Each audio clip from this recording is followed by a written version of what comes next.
I actually like that without light. Can you see me fine? Yes, I can. Okay.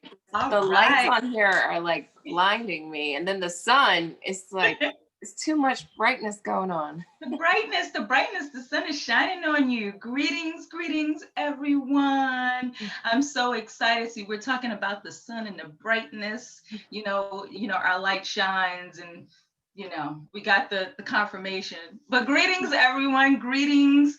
Threshold World exists to spur the world into positive action through personal stories, tours, and travel. We aspire to with ideas, information, and inspiration to spur the world into positive action. And we do it one person at a time.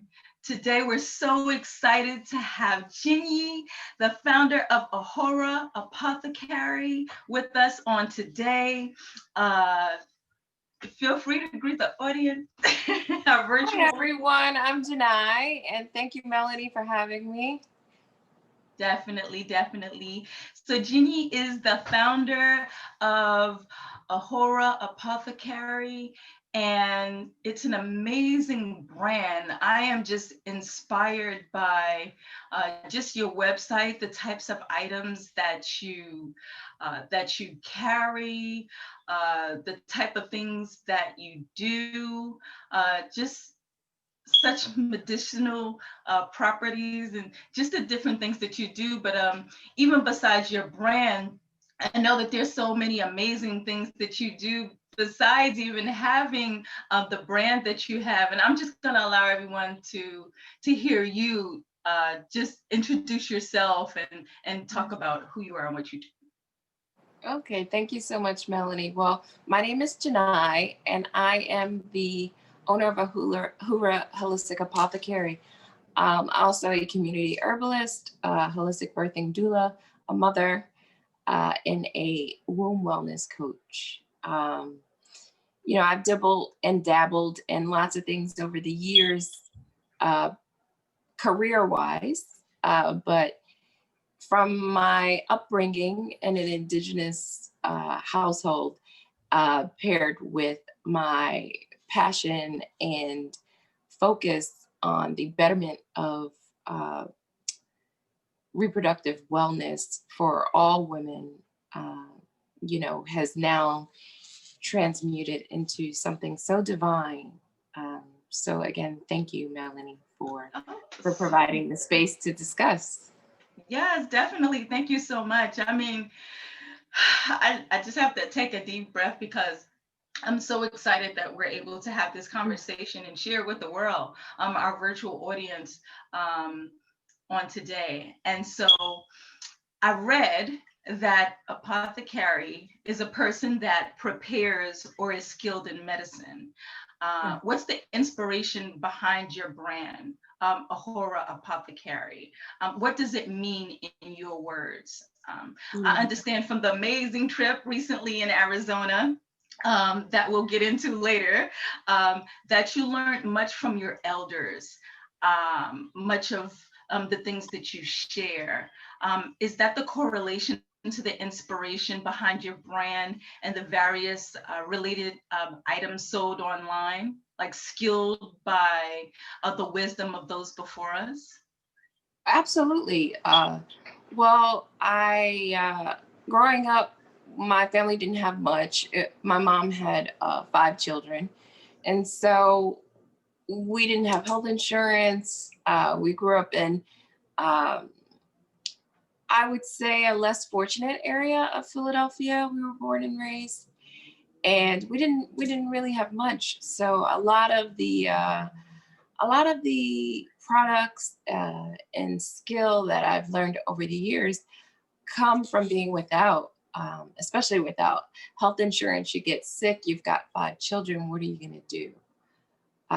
So a lot of the herbal remedies that I provide, the tinctures, a lot of the body products, the ingredients come from the earth, because when it comes to apothecary and providing medicine, I'm able to do that holistically. So not just for the body, but mind, body, and spirit.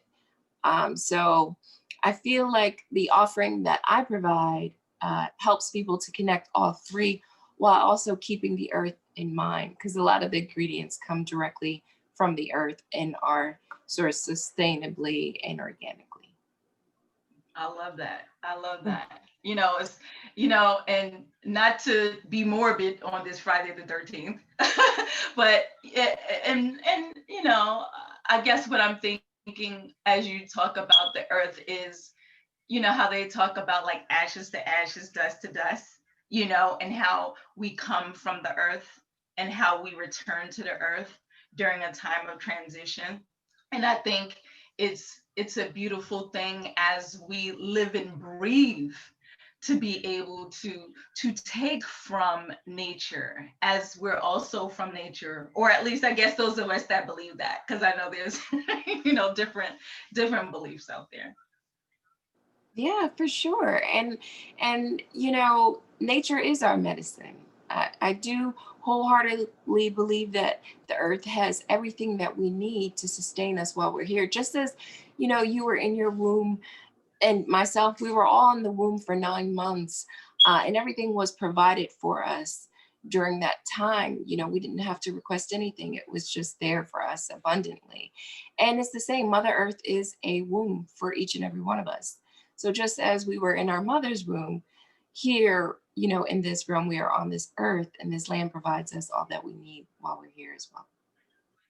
Beautiful. I should just segue right into the room retreat, but I wanna get back to talking about like the elders.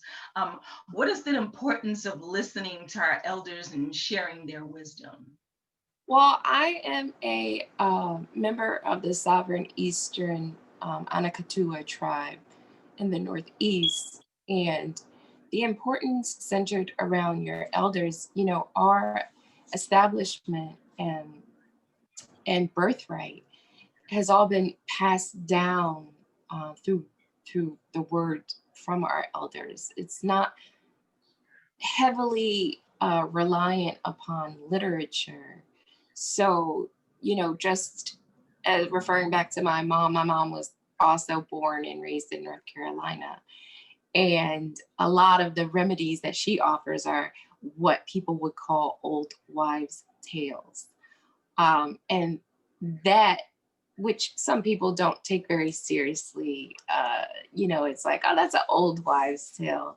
So they don't heavily rely on that, especially if it's not something recommended by a professional who has studied and practicing like a doctor. But growing up, especially not, you know, in an environment of lots of opportunity or resources, you rely on those old wives' tales to get you through. So, even if you have something as simple as a fever or a wound, you knocked into something, now you have a scrape, those old wives' tales and simply just being around our elders. I was very close to my grandmother and my great grandmother growing up. And so anytime I could, I would sneak into their room and crawl into bed to be with them in the middle of the night. Just simply being in their surroundings can sometimes just be balm for the soul. Your grandmother, I'm sure at one point, or your mom, maybe did your hair as a child, sitting in between their knees while they're braiding or brushing through your hair. And people don't Or even a think straightening much of comb. yeah, but people don't even think much of that. But as much strength and power I'm sure that those hands have seen over the years, just simply having that in the space, your spiritual space, and sort of just through touch, being able to almost in a sense tell a story through that touch. I know that as a youngster, I used to like it when my mom ran her fingers through my hair before I fell asleep. Even that in itself can be soothing to the soul. So whether it be by word of mouth or just simply by presence, I think to surround yourself with the wisdom of your elders, especially if you're looking for answers in life. I truly believe that is the core in my belief system and in many others that I know. Beautiful. You know, as you spoke, you had me. I was like going back thinking of Grandma with the grease on the back of her wrists. She was straightening that hair, and you know, just Yeah. all of that. Like, wow, I actually appreciate that moment that I Yeah. was taken back. And certainly, my mother still does those old wives tales and shares those, and this is definitely a time like no other to be listening to those stories so that we can pass them down. And thank you for sharing that. Yeah. uh, Now getting into attending the sacred womb journey retreat.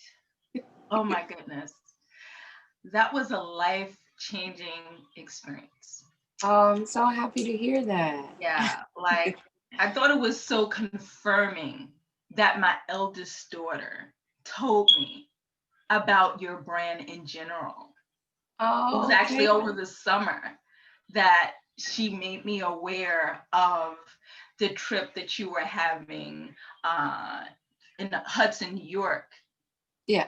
And you know, because we were looking for a place to go and all of that, and she made me aware. That's how I was made aware of your brand, actually, in June. Oh, And you have to send her my love definitely, and tell her definitely. I said many thanks. Oh goodness, she's definitely going to want to talk to you because she's getting in tune with her like Native American roots, actually. So that's another conversation, I know, but I know it's kind of relative. But she you know, she told me about it, and I just thought that was so amazing. I wasn't able to go to Hudson, but I was able to attend the womb retreat. You know, work wouldn't allow me to go to the other trip, and I guess it was intentional. And I just think that's so amazing, um, that it was my daughter that brought me to your brand, and the significance, I believe, is on purpose. Why do you feel why did you feel the need for this particular type of experience and education to be shared with attendees as far as the sacred womb uh, wellness retreat? Well, as a holistic birthing doula, I kind of feel as though it was my calling, even as a young child, unknowingly. I came across, for some reason in high school, I befriended a substantial amount of young girls who got pregnant at an early age. And for some reason or not, were abandoned by their families. So some of them got kicked out of their homes. Lots of them were disowned by their partners. That's not my child, sort of situations. And so, when you see a loved one or a friend who is in need, especially if you're very close and they don't even have a home to go to, and now they have to worry about bringing new life into this world. So immediately I stepped up for every single one of them, from beginning to end, from when they first found out about conception all the way to postpartum. And I didn't know much during that time, but it turns out that my great grandmother on both sides were both midwives. So I think it's in my blood to Wow. do this sort of work. My father and all his siblings, and my mother and all of her siblings were all born naturally and at home. Um, cloth diapers and all sorts of natural upbringings. My mom was born and raised on a farm, so she didn't really have much, her and her siblings. So incorporating the things that her and my father taught us as children, and just my yearning to help a friend in need, even if I didn't know how. I figured, you know what, I don't know what we're doing, and you don't know what we're doing, but we'll figure this out together. At least we'll have each other. So that's how it all started. And then I would say in my mid 20s, I'm in my late 30s now.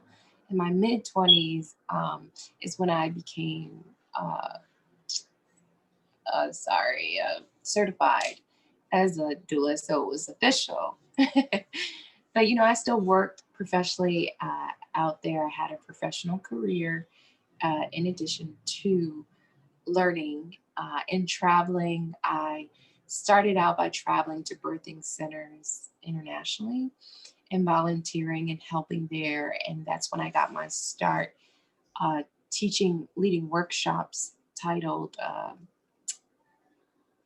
Birthing Without Fear, which wasn't just for prenatal mothers, it was also for women who wanted to tap into the power of the womb and creative space to bring forth life to other things in this realm, not just a child. So it's kind of how I got my start. And then from there, I just connected throughout my circles to meet other Black, Indigenous women of color. I studied with two Mesoamerican healers who now, one of them lives in California, the other still lives in a remote village in Mexico. And that's where I learned a lot of the womb massage techniques, vaginal steaming, castor oil packs, those sorts of things that I share as well. But bringing it back full circle to your question, why now? And I just felt as though, during a pandemic, especially when everyone's social distancing and they don't have as much exposure to everyone as before, I felt as though it was necessary to go within during this time. And that was one of the main purposes of the Sacred Womb Journey Retreat, is to allow us as a collective, as womb carriers, to come together and seek the answers and seek the medicine within ourselves um, in sacred land and amongst other like-minded individuals. Beautiful. Beautiful. Thank you so much. When you were talking, you described those that you learned from as you said. You don't forgive me because I might say it wrong. You said they were What did you say? Oh, Mesoamerican. So that is a Mexican culture, but it's really indigenous culture. I hate to even refer to it as Mexican because that is a post colonized term. But it is basically a tribal tradition prior to colonization. So all of the belief systems during that time, the tools that were used, the medicine that was passed down from generation that I possess and share with others, they're all time tested from a era prior to colonization. So that's who I learned from, specifically Dona Liova and Pankansani are the two traditional women that I've received a vast amount of training from of those techniques that are, again, pre-colonization. Thank you. Thank you for sharing that. Yeah. I always want to make sure, like, if I didn't get it, I want to make sure that the audience, gets it. We all be on the same page. So thank you so much for that. Of course. I wanted to definitely get into the location.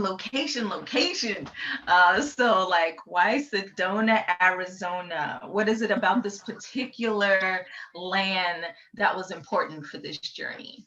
Mm-hmm. Well, the specific land that we were on was uh,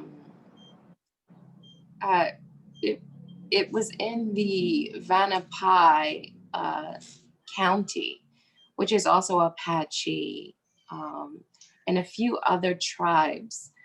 But that's the land of the vortex. And a vortex, in a sense, is a portal of energy.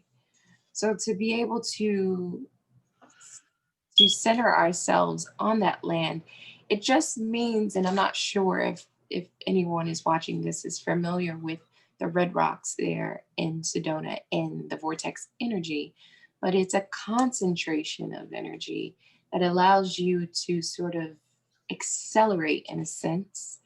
And now that can be in a positive and a negative way. So if you approach that land and you're in a negative headspace, that means you can spiral and accelerate in that trajectory. But if you come with an intention to heal, to share love, to seek wisdom, you can also achieve that there in an accelerated way. So there are vortex energy centers all throughout the world. There are a few in the United States. There's also some in Tulum, in Barbados, and New Zealand, which are the future retreats that are coming up. But anytime that I like to come together as a collective, it's helpful to be on land that is indigenous, but also and has sacred areas, but also is nearby to, I would say, either a healing hot spring or a vortex. Both of those components are conducive to anyone who's looking to start their journey or midway in their journey into calling healing back into their lives. Wow. I never heard of that like in my life. I never knew about there being spaces having to do with the vortex. I mean, I knew nothing about that. Attending this trip was there were a lot of firsts for me. Like I've never been to Arizona personally. Being at a retreat center and just learning more about our connection to the earth and our womb and how important it is to our entire being, our core. And I know that you were talking about, now I'm representing y'all since I was able to attend. And I know you were talking about the back of the t-shirt.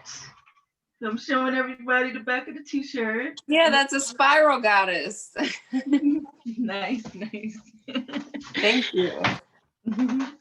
Yes, I'm just showing a little bit, but I just thought it was amazing how relative it all was, our connection to our womb and our in such a healing space and just learning more about ourselves. I know there was a book like my mother gave me years ago as a child. It was called Our Bodies, Ourselves.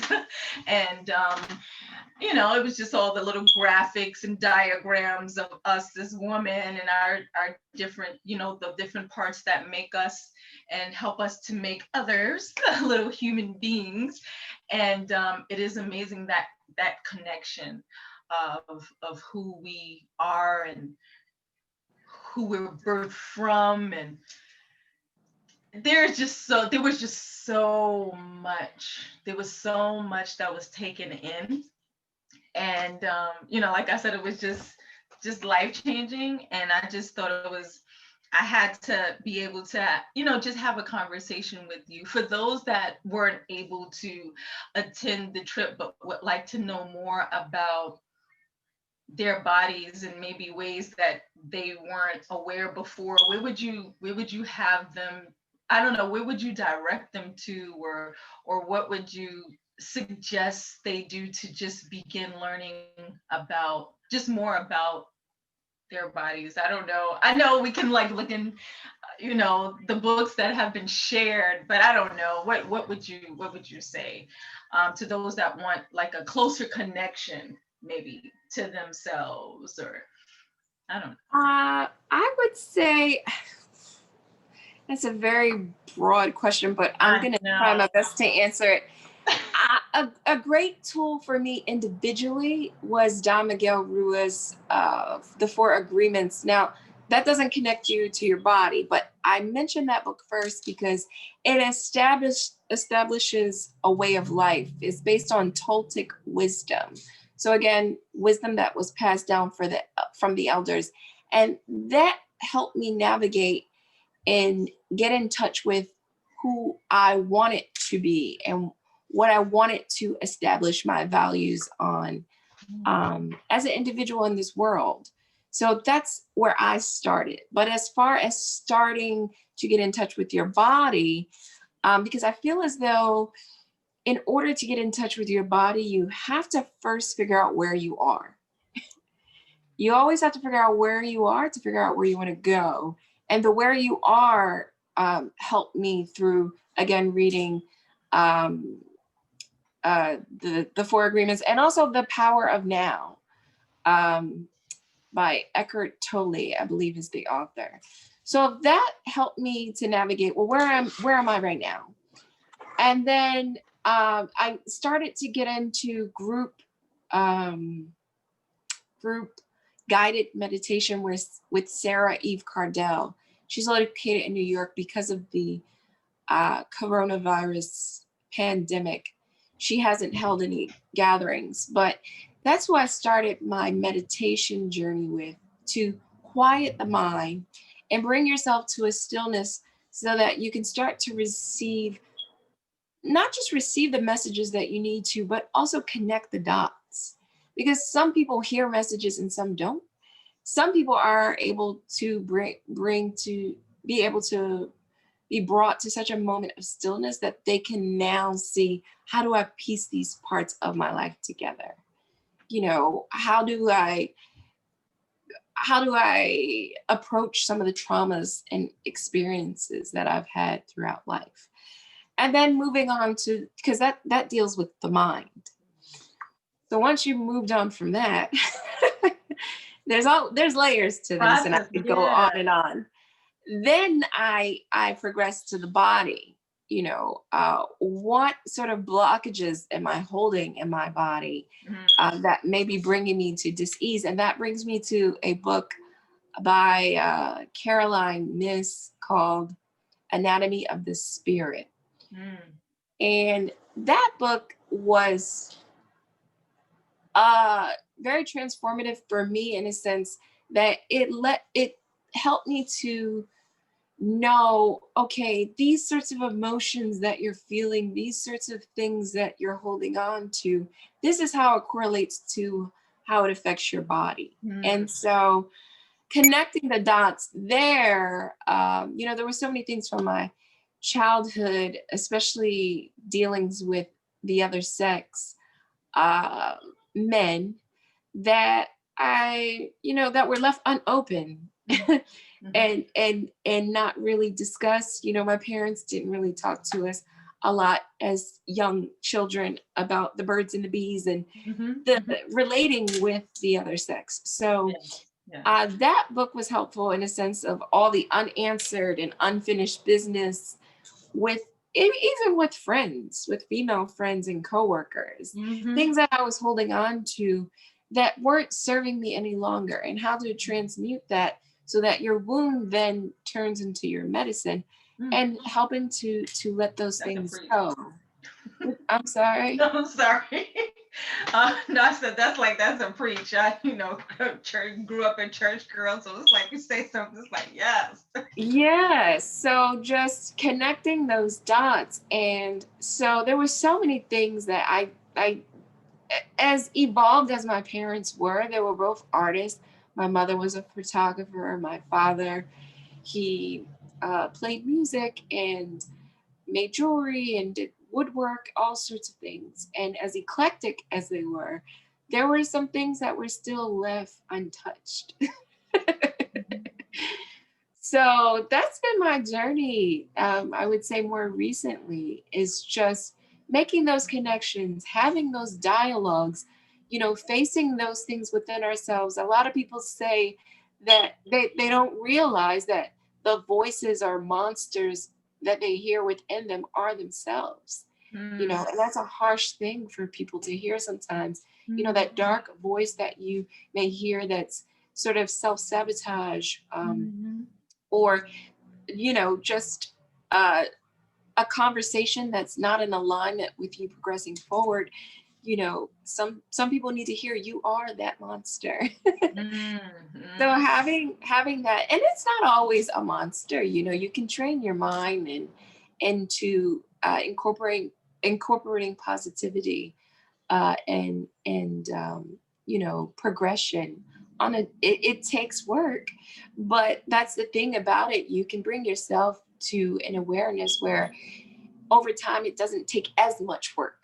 So it starts out as a practice and something you have to, intentionally set each and every day, but you can make it to a way of life to a point where it's effortless, and you don't have to then suppress all those naughty thoughts we may have, that we don't speak about with each other.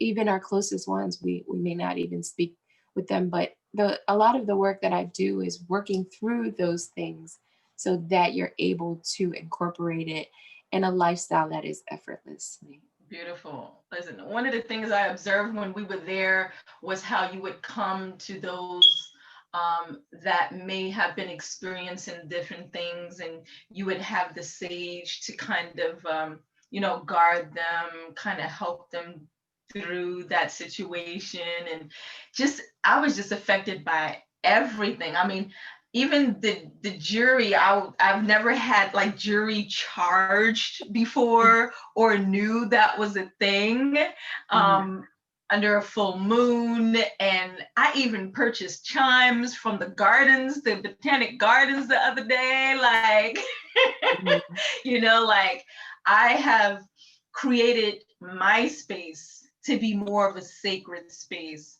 My yoga mat was specifically purchased for the trip.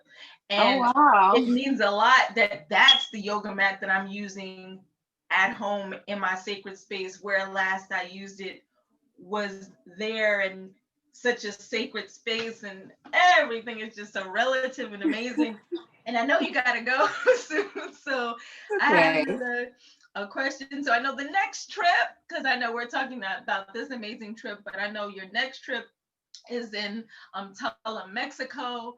I believe it's February 11th to the 14th.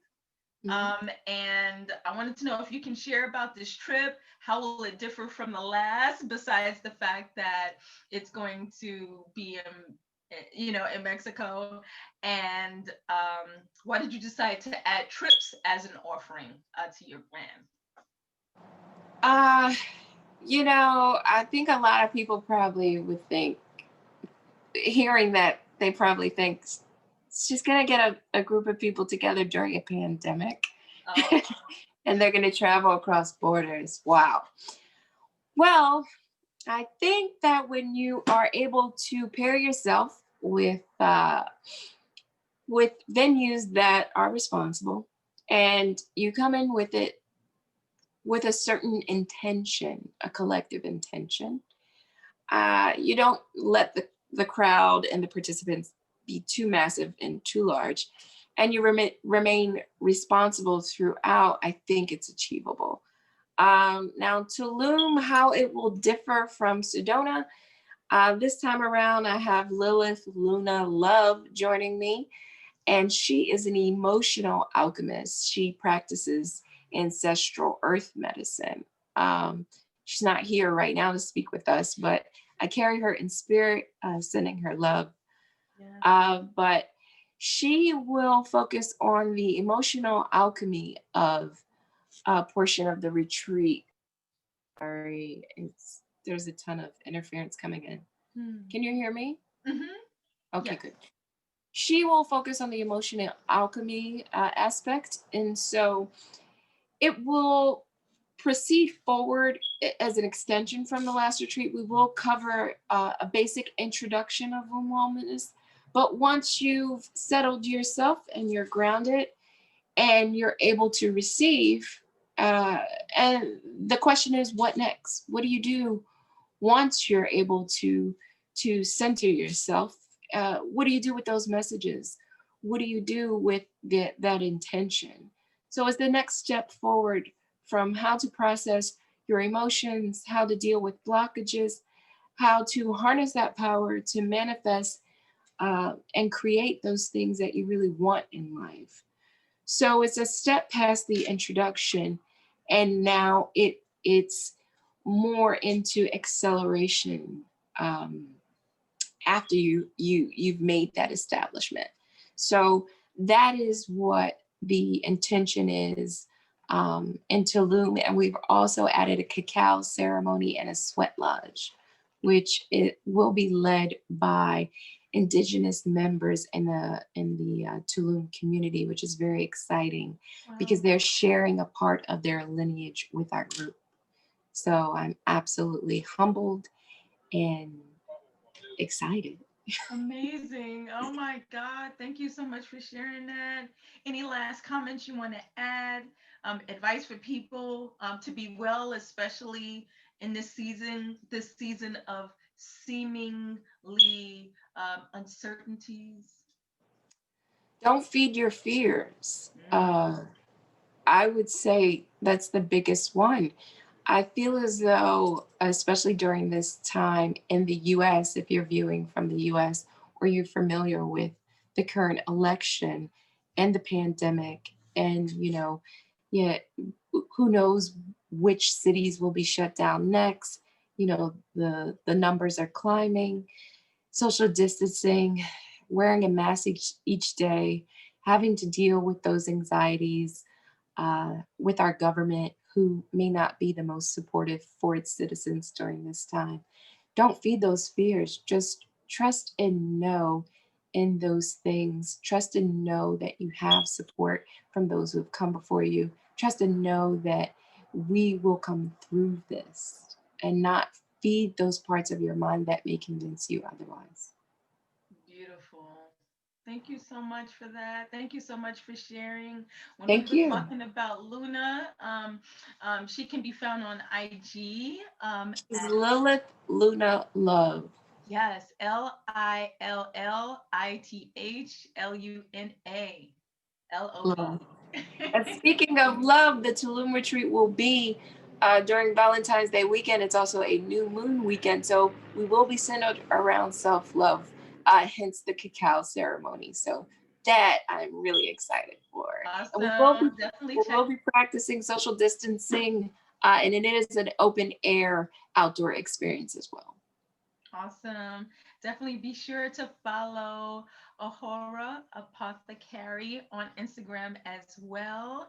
And check out the website at www.ahuraapothecary.com. Thank Um, you, Melanie. thank you. Everyone continue to be blessed. And thank you so much again. Of course, be well.